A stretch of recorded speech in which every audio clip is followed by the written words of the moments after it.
American, ang sinasabi ko sa kanya, lagi tayo nakangiti. Basta naka-uniforme tayo, lalo na nakabaril, kapag ganon. Kahit na naka-ready ka ganon, pero kung nakangiti ka naman, ang mga civilian, hindi sila natatakot, feel secure sila kung nakangiti kayo. Tama hindi? Okay. So yan ang turo ko sa kanila. Lagi tayong nakangiti. Kahit armado tayo, kung nakangiti tayo, hindi matakot ang civilian. At lalong nakangiti kayo, pangit kayo. Di ba? Mas nakakatakot pag pangit. Ha? Wala hindi bata. Ha? Mas nakakatakot mo, sabi ko, lalo kung pangit ka, mas nakakatakot. Dapat laging nakangiti ang sundalo, pulis para feeling secured ang mga maunayang Pilipino. Okay? So, balik tayo sa KOGC. Yun talaga hindi ko makayanan ang ginagawa nila sa KOGC. Pinapanood namin, ano ba ang hinahanap nila doon? Si Pastor Kibuloy ba ang hinahanap nila? Dito? O US bases? Ha? Ano ba ang talagang layunin nila? Kasi nakikita ko na, hindi na yung layunin nila eh. Ha? Diba na? Ang problema lang. Tingnan mo lang yan. Tingnan mo ito, Mernel. Nagbuhay ngayon nasa delikadong kalagayan ng KOJC dahil masisela na parte na ng lupa ang kanilang binubungkag. Grabe ang vlogger. Okay, anong tawag niyo dyan? Anong tawag sa mga otoridad? Tama ba yan ginagawa nila o hindi? Tama ba yan? Hindi na yan makatarungan. Hindi na yan makatarungan. Binaboy nyo na ang religious area. Tama! Binaboy nyo na! General Torre, mananakot ka. Mananakot ka sa taong bayan. Alam nyo, kung ako sa kalagayan na yan at uutusan ako ng mali, dalawa lang pagpilian nyo, pagpipili ako. Tanggalin niyo ako sa posisyon ko, patayin niyo ako. Hindi ako susunod sa mali. Sipagay lang yan. Alam ni General Torre ang tawat mali. Sabi niya, doon na lang kayo sa korte magreklamo. Paano kami magreklamo sa korte? Iginagago nyo na kami. Tapos na ang pagkagano nyo, paano magreklamo? Plano.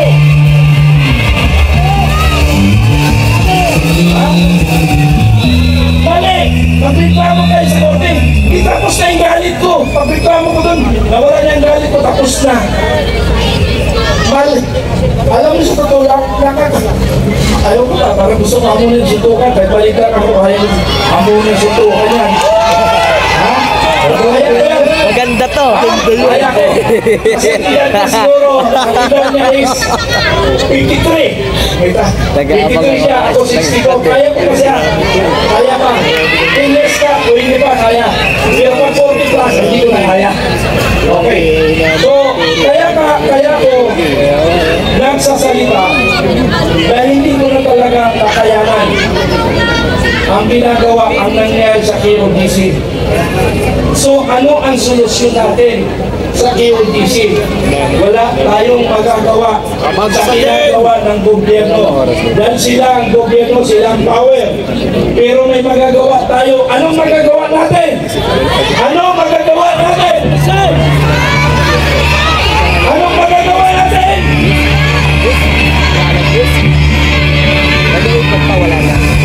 Okay.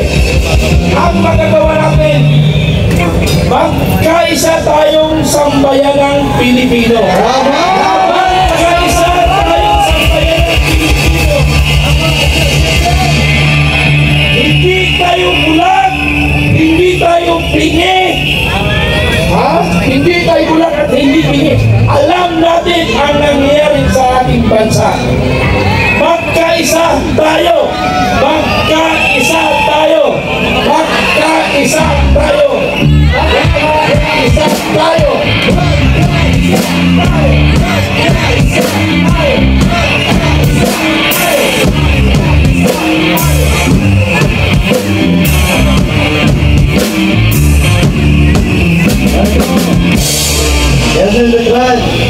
Kaya hindi po natin ilalat ng kapulisan dahil itong impormasyon po ay galing sa hanay ng kapulisan na nasasaktan na rin sa kanilang ginagawa. Okay? Ito po ay nakausap ko po isa sa tungkol sa mga plano ni Marcos Bangag, ni Abalos, Torre, Marbil, Marangkan sa KOJC. Okay, ito daw plano nila. Ito ang kanyang sinabi. Bantayan ninyo ang mga nagsuot ng police uniform na mga bata pa. Nahuli natin yan, tama. Mga minor sila. Pinapapasok nila para ipakita na yung daw ang biktima ng human trafficking sa kingdom. Ang ibang mga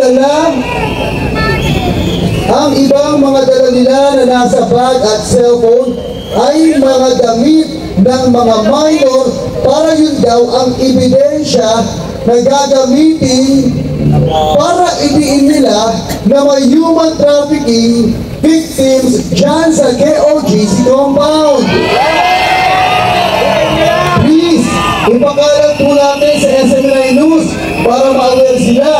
Nag-construct na sila ng bunker gamit ang fast-drying cement para dyan papasukin ang mga minors daw na biktima ng child trafficking. Yan ang plano nila, kaya may mga gamit na pang construction na pinapapasok na hindi pinadaan sa scanner.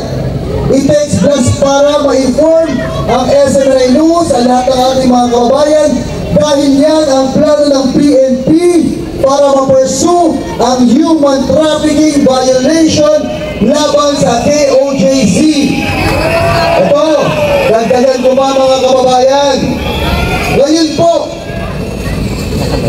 meron pong inuutos si Police General Marbil isang memo para sa kapulisan.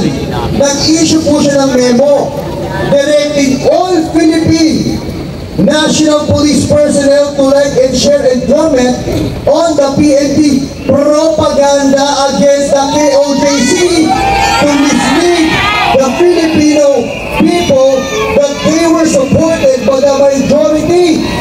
The memo reiterated that they should indicate their complete rank and full name and in Google form that will explain. Yan ang form na ipinapakalat na kinakailangan daw ng kapulisan na gumawa ng propaganda na sisira sa PNP. Sa madaling salita, pinapagsinungaling sila ni General Marbil, kaya masakit sa kalooban ng iilan sa ating mga kapulisan na pinipilit sila ni PNP chief na magsinungaling.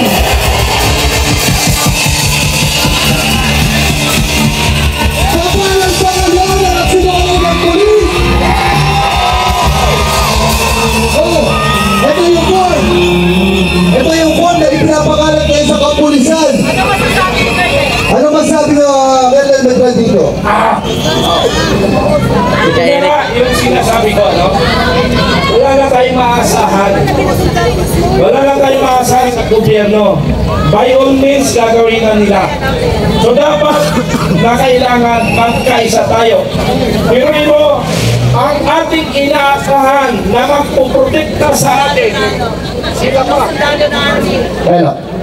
Sila pa ang gagawa ng kalukuhan laban sa Pilipino, laban sa atin. So, nakikita dito ngayon, dahil frustrated sila, failure sila sa mga kanilang mga ginagawa, gagawa sila ng paraan para mas mislead, malito tayo, na tayo ang may kasalanan. Kayo, piruin mo ha? Ito yung isang kwento ko. Pumasok sila sa KOJC na illegal. Pumasok sila by force. Tapos sila pa may kanang mag-aristo. Ha? Ina-aristo nila. Sabi ko, paano nagkaroon ng mga violation sa loob? Ano yan? Talimbala o talim ebidensya? Correct. Ha?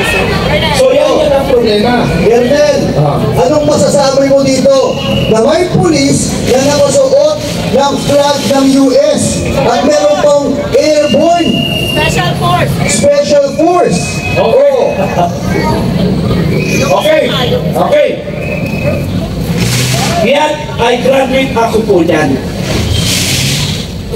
Special Forces, ito po ang US Special Forces. Hindi ko na kailangan paliwanag. Pag sinabing US Special Forces, nandun yung t-shirt ko, hindi ko nasuot yung Special Forces ko. Susuotin ko mamaya. Ha? Special Forces. Ang ibig sabihin ng Special Forces, specialize sila. Sila yung number 1, elite forces, pinakamatigas na sundalo ng US Army. Yan yung pinakamagaling na US Army sa buong mundo. Yan, ito yung. Ang ibig sabihin nito, tatlo na yan. Land, air, water. Land, air, water. Yung isang kutsilyo para yan sa mabilisang aksyon. Yan yung ibig sabihin yan.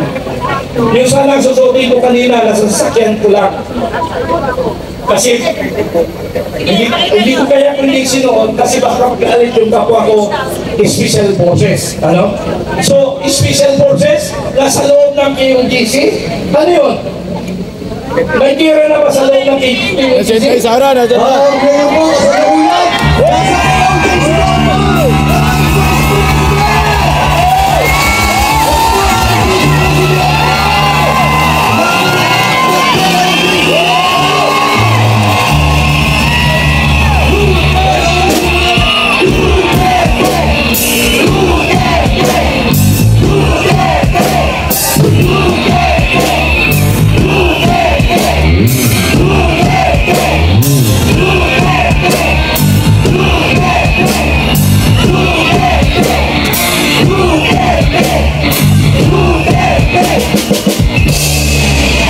Masaya ba kayo mga kapatid?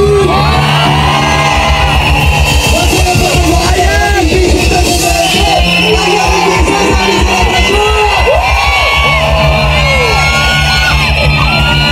Pagkakalit po muna natin na patuloy na pagkakala na ating Vice Presidente.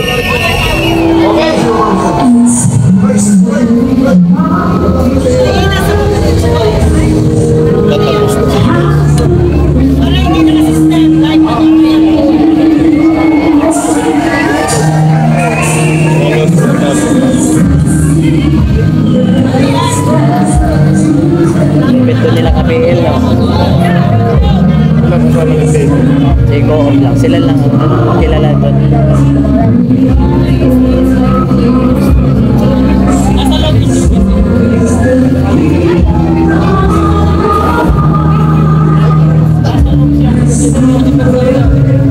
Nasa loob ng Vice President kay Sara Duterte. Tapusan na talaga ito ng bangag, yarin na bangag. Tanan, no? Oo.